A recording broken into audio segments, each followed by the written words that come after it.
എത്ര കാലം തേക്കണം ദൈവമേ.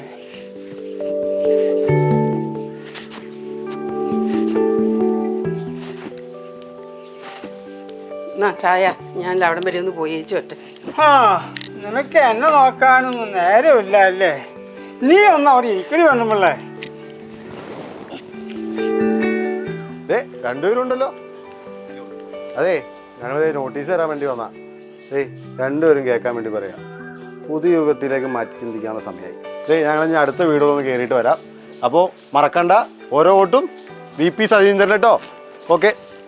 ജനകീയനായ ഉമ്മൻചാണ്ടി സാറിൻ്റെ കാലത്ത് കാരുണ്യ ചികിത്സാ സഹായപത്രം എത്രയോ കിട്ടിക്കൊണ്ടിരുന്നതാ. ഇപ്പം അതെല്ലാം നിർത്തലാക്കി. ഈ ഇരുണ്ട കാലം മാറ്റി പുതിയ യുഗത്തിലേക്ക് നമുക്ക് ചിന്തിക്കാം.